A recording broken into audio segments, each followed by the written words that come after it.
What's the toughest thing about school? How many people divided? There's learning math or a new language. Maybe it's debate class or defending an argument in an essay. Truth is, the toughest thing about school is uniquely personal to every student. The common thread, what would you do first? It's the challenge, the grit, or perseverance that makes up a student's personal success factors in overcoming that tough something.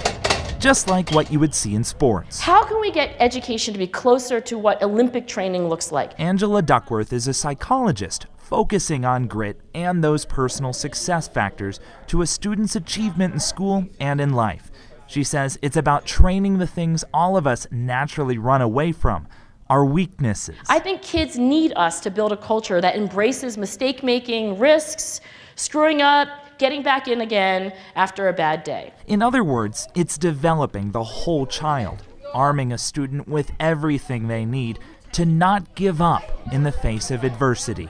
A priority in Denver Public Schools. We want them to be able to have that grit, that perseverance, that stick-to-itness that says, I'm going to keep going after it even though it's hard. Debbie Hearty is the chief of DPS's Culture, Equity, and Leadership team. Time management and priority. This school year, with teachers and staff at 10 pilot schools, they're working on infusing that perseverance or grit training into a student's everyday learning. We graduate kids from the Denver Public Schools that are ready to lead in an environment that we have no idea what it's going to look like, what the marketplace is going to look like, what information technology is going to look like. But we can make sure that we have kids that have the flexibility, the commitment to growth, to persevere, to have the control to keep going, and then feel really confident that they can tackle the things that we don't yet know.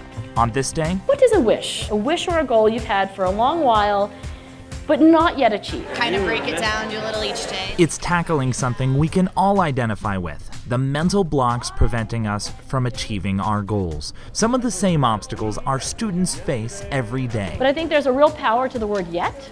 You don't know this yet. You're not a math person yet.